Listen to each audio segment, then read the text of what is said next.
Hey there, Boots Owen here. It's time for another update video. Somebody is hammer drilling a wall somewhere in the neighbourhood. That's it now. If you can hear it, I don't know if it'll come through under or over my voice, but I'm hoping the microphone will cancel it out a bit or something. You're looking at a Bosch hydro sensor WFP3300, amongst other things, with a silver door. I think this is a 2001 model, and I paid dear for it in in my kind of terms. I gave about 50 quid for this on that famous auction site recently, and I think it just works. I've plugged it in and I've given it a spin, and it'll be the subject of future videos. I'm not sure what I'm going to do with it yet, but they don't come up very often, and I reckon I could go out on a limb to say that as a domestic machine, this may have been one of the best ever made. If you disagree with that and you want to tell me below why some other one's better, do. But I think this was peak washing machine. This was the pinnacle of washing machines. After that, they moved to bigger drums, sealed drums. I think this is about a 5 kilo machine, maybe 6 kilos. It has everything. It's got a 1600 spin. I'm going off on a tangent here now, but you'll have to bear with me. 1600 spin. It does everything. You can do kind of any combination of anything you want, from what I can tell. It's got a DC universal motor controlled by its own board. It has parts that are completely available because the WF series of Bosch washing machines is just everywhere, and they're pretty much bulletproof. You can get new bearings, you can do the bearings. I've shown all that in other videos. So I think for 50 quid I've bought another one of the best machines ever. The other one I have has the original blue plastic around the door. It's in the cellar. I use it every day, every second day for washing nappies. Got it from Andy Reynolds, and it's a winner. It's just great. I gave it a refurb when I got it. It had a lot of limescale. This one doesn't. So I think the one inside's 1999. That makes it 26, 27 years old. This one, 2001. You can get everything for them. You can get the door seal, you can get the brushes, you can get all of this and that. No problem at all, and all the parts are cheap. So I think it's a winner. I've been talking about it for 2 minutes. Tell me in the comments below what you think. I'll make some videos of it, hopefully, and we'll get to that. This video is kind of an update video, but also kind of a Dead Men's Sheds / what I've found recently bag of tat video. I found a lot of stuff recently, and so I just want to document that just to show you, really.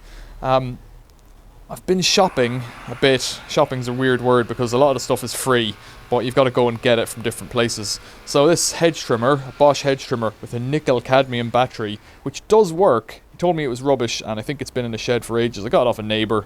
I said, have you got the charger for it? And he went away and found it. He had the charger for it. There's that drill again. So it takes a 14.4 volt nickel cadmium battery, and it really hasn't got much poke, but you know, it's clean. I don't know what I'll do with it, but I might try and lithiumize it, but I don't know. He also gave me this, which is a lithium battery with a bit of charge. It's a B&Q system battery, NMBA 18-2. If that means anything to you, doesn't mean much to me, but it's got probably 4 or 5 cells in it, probably 5 cells in it. Don't know what to do with that, but it's brand new basically. This is a bent Dualit 4-toast thin slice chamfered end old toaster. Let's see if it's got... I got this and the plug is cut off it. Yeah, it's an old 4 bread. Is the sun going to come up on that? 4 bread, 1995. It's one of the old ones. I don't know what to do with it. Oh, it's got metal handles on the toast crumb tray. Yeah, it's been stoved in, but that's just the way it is. It has... Well, this is weird. It has a fake foot put on, like a bit of rubber put on there as a foot, and it's missing. It's got the adjustable foot, I think, but it's a bit loose. It's got that adjustable foot there, but not the other one. So it's interesting to see what will come of that. That's all tangled up there, is it? Ugh. I'm outdoors and the light's a bit peculiar. It's got a screw in there. Strange. I suspect that'll probably work, but it would just, I don't know, for whatever reason it was chopped off and thrown out, or it might have an element gone. You never know with these things. Got it from people who do house clearances. Along with this fellow, a desktop dishwasher, which I'm kind of excited about and also think is a bit of nonsense, really. It's made by Comfy, which I think is a brand that's sold on Amazon.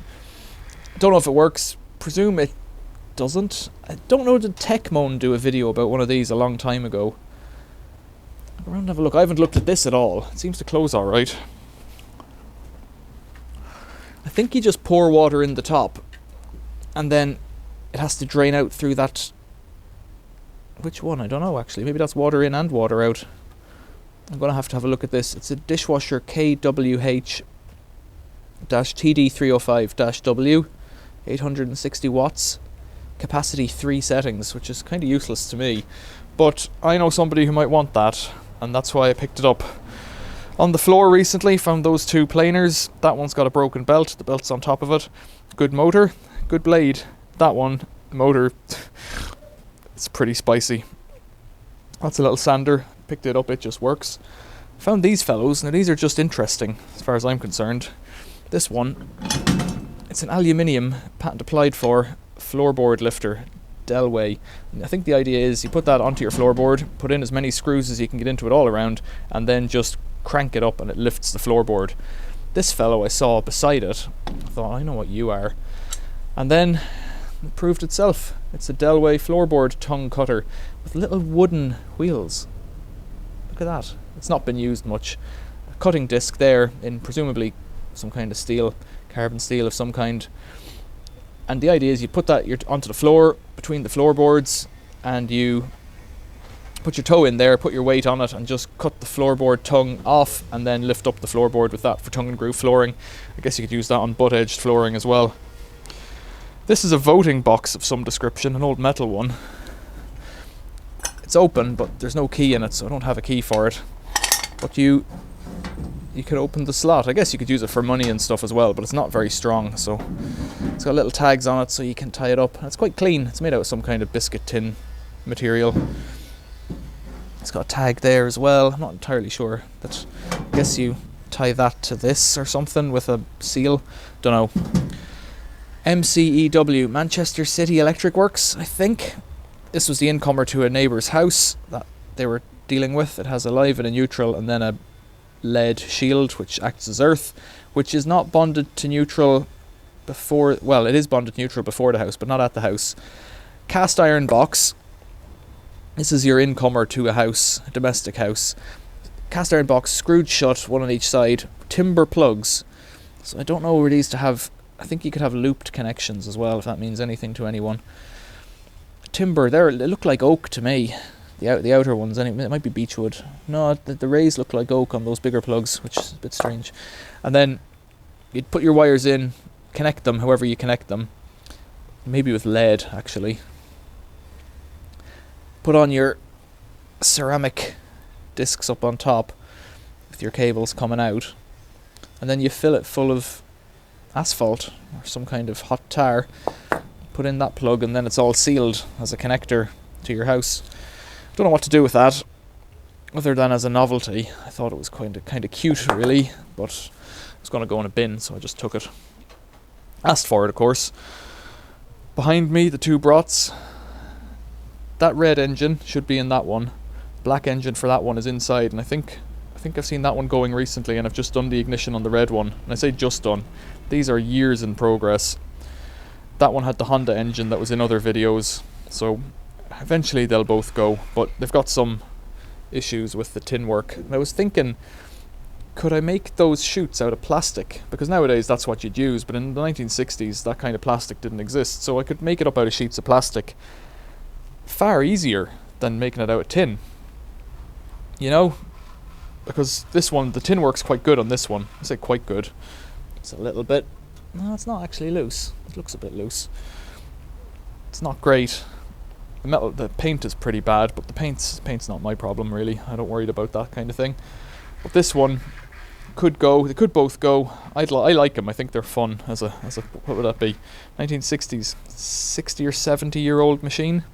Brought 20. I think they're cool. I think they're 1964 or 1966, something like that. Yeah, what does that make them? 60 years old. Over here, found yesterday morning on the way back from the supermarket in a skip in a box, a little coffee Gaggia, and the model is actually called Coffee. And I took it home, gave it a clean up. All the accessories were wrapped in plastic, and the box was wet because it had been in a skip getting wet. And I presume somebody bought this a good number of years ago, used it for a while, for whatever reason, put it into a box in the cellar, and then forgot about it. And it's old manual switches, you know, for on and off and that. Turn that on, the green light comes on, then you can have coffee or steam, and you can have hot water with the steam one as well. It's pretty cool, and it works, and there's no issue with it. It's not full of lime scale, and I've made videos about these autopsies and repairs before on these Gadgias. They're a pretty bulletproof little machine, but they're not very sophisticated really, and my issue is I don't like espresso, but I also hate seeing stuff in the bin, so that's how I wound up with this fellow. Pneumatic, this morning, out for a walk, and in a different skip, Plaster's pneumatic. I suspect the motor's burned out, or the switch, and the reason I suspect the switch is because the switch is a bit crunchy, but the cable has been cut on it.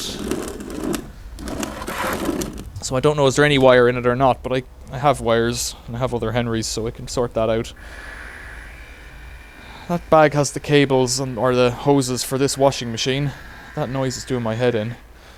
I found this with the Henry. A tin of paint, feels full, smooth white.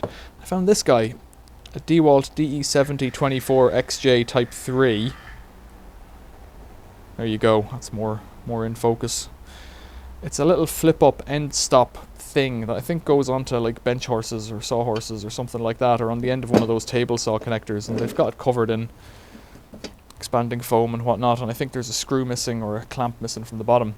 But that's alright, that might come in handy, don't need it right now. And then around behind me, picked this one up 2 weeks ago, an aluminium rally. I looked at it and thought, what's wrong with this? The chain was seized, rusted solid. 2 flat tyres left on the street beside an old mirror, bizarrely. I've got everything done on it apart from the seat post, which is a steel seat post in aluminium. That might break my heart. I might have to make a video of getting that off. I haven't tried hammering it in yet, which is normally the solution, but everything else works, and it's got this enormous saddle on it. And all the gears work and everything else, and the shocks and the brakes, you know, because I spent a couple of hours fixing it. And behind that's this giant FCR4. Now this was the bike. I had a bike exactly the same as this, same size and everything else,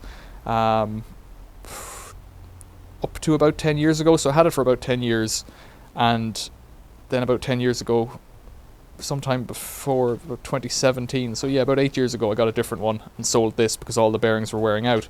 This one's had some upgrades or changes. It's got different back brakes on it. I'm not sure if the cluster on the back of gears is the same. That all doesn't really matter. The point of this one was, this was outside someone's house in their front garden, looking sad, rusty chain. I've managed to free the chain up on this one. 2 flat tyres, the usual. Knocked on the front door and asked for this one, because it was in a garden. They said, yeah, no worries, we're going to scrap it or throw it out. Or they said they were going to bring it to a charity shop. I don't know if charity shops really want a bike that's in condition like that, but that's up to them. They said, you can have it. I said, thank you. Again, that was on the way home from shopping, the same as the Gadgia, so going to the supermarket on foot seems to be a good idea, if you like stuff. The seat post in this one was seized, but it was alley on alley, and in the end, putting it in a device didn't work. Smashing it with a hammer loosened it, which I don't like doing, but what are you going to do? Cutting it out's the other option, but the seat post on this I think goes way down, so trying to get at it with a saw is a real pain. Fixed up now, another bike that arguably I don't need when I typically ride the 8 freight all the time, so I don't know, I do like fixing stuff. These fellows seem to have come back on the scene. I found 11 of them out for a walk on Sunday, just chucked them in under the pram. I was out with the family and saw them. People throw them out car windows, that's why they get all scuffed up, but those were just abandoned, so they kind of pull up somewhere, open the door of the car, chuck them all out and drive off. They went out of style for about a year, but they seem to be coming back in steel and aluminium, and I've only been picking up the aluminium ones. You can take these to the scrapyard and it does 2 things. One is it gets you a few pennies, and also it cleans up your neighbourhood. The neighbourhood's the main one from my point of view. I don't like seeing them kicking around, because I like where I live up to a point, but I also think it brings it down, so you can draw from that what you will. Let's go into the shed. I've been talking for 15 minutes. In the shed, some more stuff. Not as much, maybe. It's a bit tidier in here. Over there is a black battery. Behind it is another. It's just tucked in there. Up here is another one. I'll move this hoverboard out of the way. 2 hoverboards also found today. This black battery is the same as the 2 on the floor, I think. Over here is this one, which I've made a video about before, an Energy Star Smart LiFePO 4 battery, 12 volt, 100 amp hour, so roughly 1 kilowatt hour in that battery. I think that's the same, and that's the same, and that's the same. So we're up to 4, almost 5 kilowatt hours, maybe 4.8 or some number like that. In here, we have 4 cells, 1, 2, 3, and 4. Terminals on the top. BMS here, chunky BMS. I think they're designed for golf buggies, like sit-in golf buggies or something like that. But I don't know where they came from. I don't know what they're for. They're a leisure battery, basically. This one has Bluetooth. That's a little Bluetooth sender, this little circuit board here. So you can download an app, look at whether, really all you can see is whether it's charging or discharging. Not much more. It only has management cables for 4 batteries, 4 cells. So where we're going with this is Andy Reynolds made a video.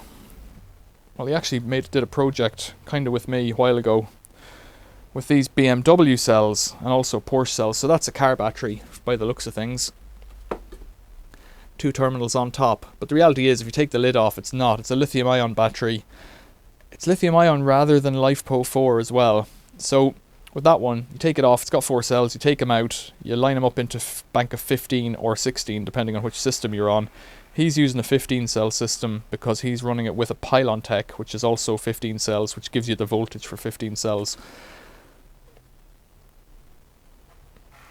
You get a BMS online, put your cells in a row, tie them together, put the BMS on them, and you just attach it in using the main bus on the pylon tech to add capacity to your house. I'm thinking I should do the same with these batteries because they're sitting here and they've been here all winter doing nothing, and they all have over 13 volts in them, even though they haven't been charged in, I would say, a year, if not, well, I don't know if I got them last summer or before that, but they've been here quite a while. I'll know when I look back on the videos. The issue with them is the boxes are really nice, right?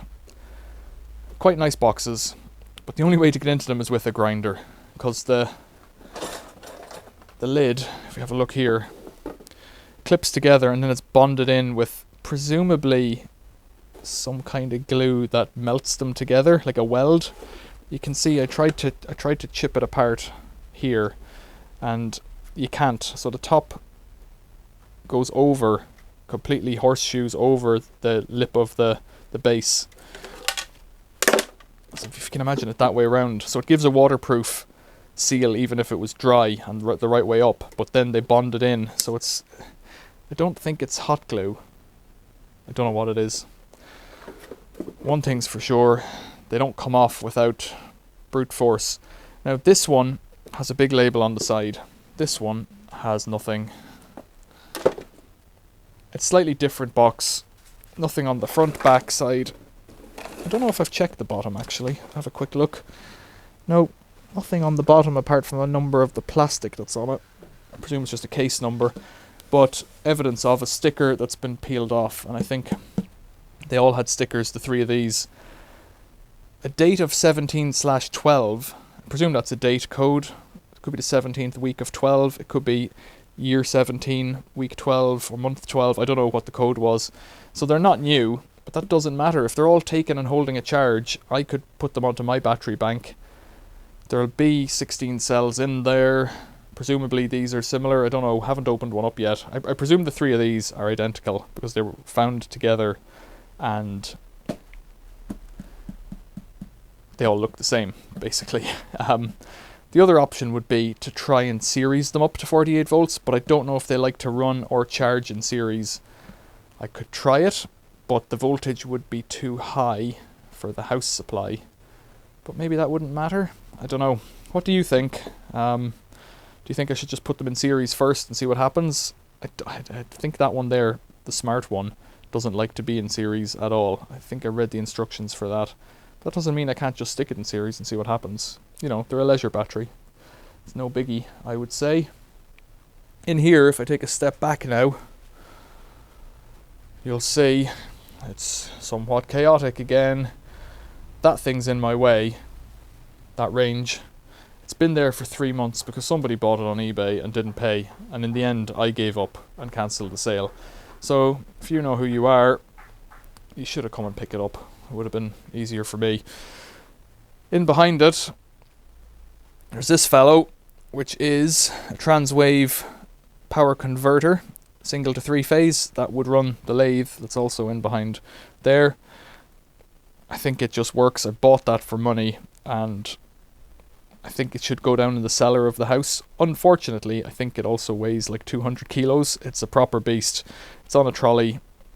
I'm not going to be able to... You have to lift one side at a time and shimmy it. It's a project for a different day, but it needs to kind of slide under a workbench or above something. Presumably below is better. The old MIG is in there. That Eland MIG, use that to weld up the car. There's a video of the car welding coming in a week or two, I think. There's lots of videos in the members area. That's the engine for the Brot. There's lots of videos in the members area. So if I've referenced videos and you can't find them, they're probably in the members area already, and I've been metering them out bit by bit. The plan is to let them all out. I haven't made any members only videos. I might make an introduction for members only video at some point, but most videos, or all videos so far, all videos to date anyways, have been online eventually.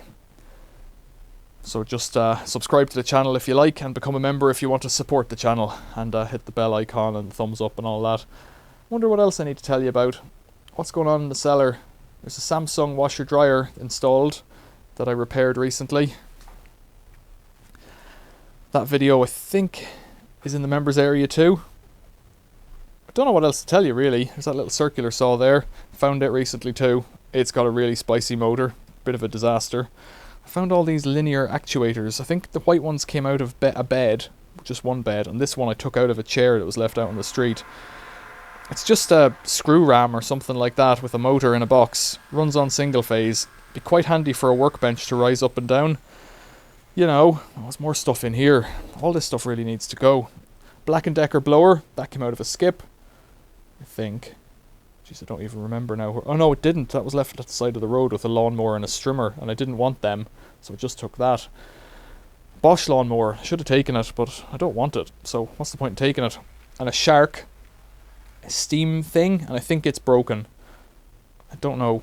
Steam doesn't seem to want to come out of it, but I didn't have much patience, so I just left it at that for now. And then over here, there's a set of jump leads and 3 brand new wheelbarrow tires and tubes. They were in a skip. You know, it's just endless and relentless living in a city that's full of waste. And that's kind of where I am, living in a city that's full of waste. You go to the shops, you come back with a bike. You go to the shops, you come back with a coffee maker. You go out looking for some other errand and you come back with a miniature dishwasher and a toaster. You know, this is the funny world I'm in. But right now, projects-wise, getting rid of that is a priority because it takes up a huge volume of space. You can't really work on... You know, I've got this area here, which is probably, 2 meters this way and maybe 3 meters that way.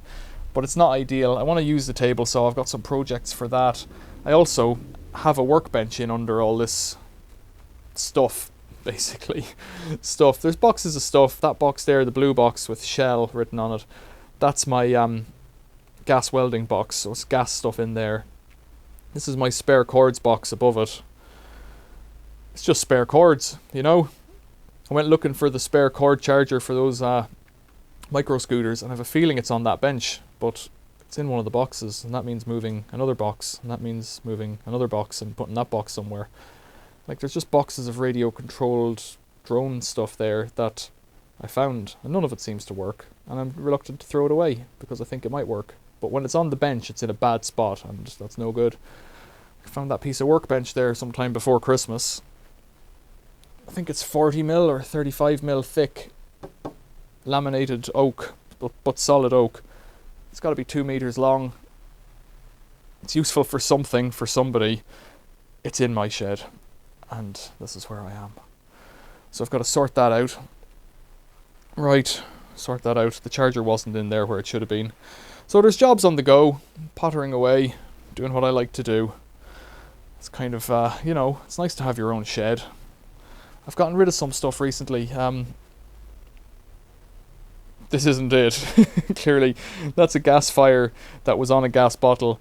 The idea is, eventually, probably in the next few months, that workbench there might go outside. This is the one I kind of go to, because it's the one that's closest to me, because it's got the vise right on the end of it that come in the door, and I can use it kind of going in and going out. But I would like to move that whole bench over to where that pile of steel is. Now those are steel needles for propping up RSJs. Everything there is movable, and like the car, while I've made a mess, the car was in here this morning or last night. You know, you can park the car here, there's no issue with that, but it just gets cozier. So that stuff needs to go. It's all good steel though, I don't want to scrap it, but it's kind of silly. I want to turn it into a bearing press, and I have all the parts for that, but the will to do it is lacking. Where's the story going? In here, there should be a stove, a little solid fuel stove, to make this place more comfortable. That's what I'm really after. So if that goes outside, we put a stovepipe up to the top. We've got all the pipe work outside. All those silver pipes. I've made my own twin wall out of other bits of twin wall. Made it with a bit of insulation going through the roof and whatnot, and it should be good. I just need to make a hole up there, take some tiles off up at the ridge. It should be good. What else can we see? There's nothing really else to see. Oh, interesting stories, and it'll come up, I suppose, on the feed eventually. There's an Aldi Ferex Active Energy angle grinder there. It's a 20 volt. I don't like it. It's got a really awful switch, and it's really full of vibrations. It's really full of vibrations whenever you use it. The 40 volt one, that one's brushless. The 40 volt one has brushes, but the 40 volt one is quite sweet. I've used it to bits, literally. I'm not sure which bits though. It cost me 25 quid without the battery.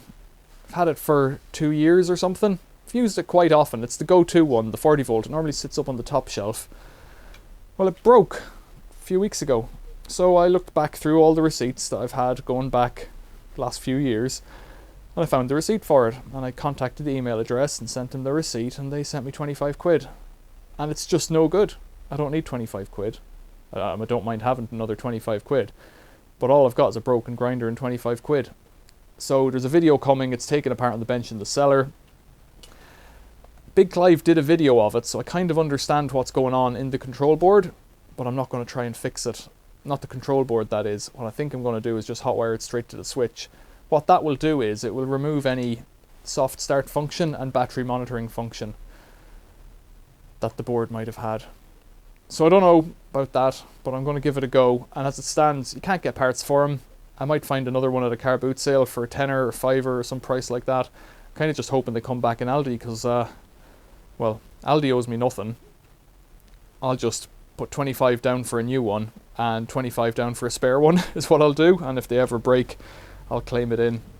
But what's going to happen, and what always happens with these things, is the battery system changes. Aldi's done it before. They had Ferex with a different battery, 18 volt maybe, and then they moved to these Ferex with 20, 40 volts. I like that system. I've got a load of batteries and a load of drills and impact drivers and grinders and whatever other tools they have. I've got a lawnmower and stuff like that run on them. I like them. One system's good. I've also got my 14.4 volt Makita system. They're good too, and I've bought new batteries for them, but they're nickel metal hydride.